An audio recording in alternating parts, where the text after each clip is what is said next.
મારું નામ લાલજીભાઈ વિરાણી।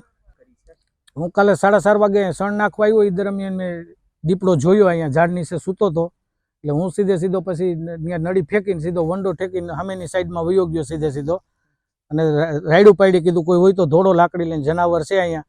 પછી હું બહાર નીકળી ગયો હતો અને ગામ લોકોને વન વિભાગને બધાને જાણ કરી દીધી। એ લોકો 20 મિનિટમાં બધા આવી ગયા, ગામ લોકો વન વિભાગવાળા બધા આવી ગયા, પાંજરું મૂક્યું છે, અને 7-8 દિવસ ત્યાં બધા આટા ફેરા કરે।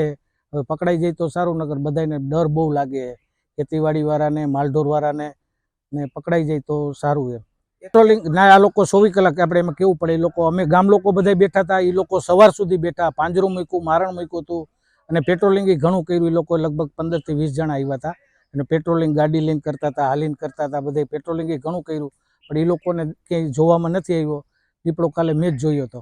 રાતપાદી અહીંયા બધા આટા ફેરા કરે કે કોઈ કે વાગુદર છે, કોઈ ખીરસરા કહે, કોઈ મુંજકા કહે। કાલે મેં અહીંયા જોયો, હવે એક દીપડો છે કે વધારે એ કાંઈ ખબર નથી પડતી, પણ મેં કાલે રૂબરૂ એક અહીંયા જોયો, બીજો તો નથી જોયો। એ હોય કે બીજો હોય બહુ ખબર નથી, બાકી એક મેં રૂબરૂ કાલે જોયો અહીંયા।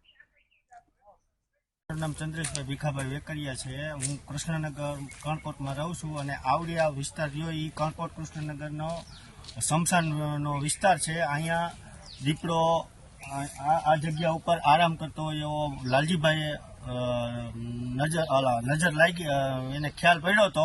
પછી લાલભાઈ વંડો ઠેકી અને બહાર જઈ અને પછી ફોરેસ્ટવાળાને બોલાવી અને પછી પોલીસવાળાને બોલાવીને અંદર પિંજરું મુકાવ્યું, પણ દીપડોના સગર ન મળતા અહીંયા વધારે જંગલના વાદળાના વૃક્ષોના પાનના હિસાબે એના સગર મળતા નથી, પણ પિંજરું મૂકી અને ફોરેસ્ટવાળા આખી રાત રોકાણ હતા।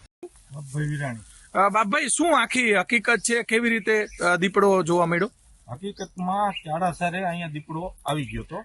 અહીંયા સાંઈ અહીંયા સૂતો હતો, તો લાલભાઈ આવ્યા, એને નડી થઈ સીધી જોઈ ગયા, એટલે સીધો વંડી ટપી અને લાલભાઈ બહાર નીકળી ગયા। લાલભાઈ ઝડપથી બહાર નીકળી ગયા, કારણ કે ટપીએ કેવું નહોતું, કારણ કે એની 60 વર્ષની ઉંમર છે, પણ ભાયાઘા પણ ટપીને વયા ગયા। પછી એને હાથ પડ્યા માણસો ભેરા થયા, પછી વનની ટીમને બોલાવી, પોલીસ ખાતું આવ્યું, બધું આવ્યું, તો પછી આમાં જઈડો ને હાથના હાથ વાગી ગયા। પછી બાજુનું ડોક્ટર ક્લબ છે એમાં પણ ઠેકીને વયો ગયો।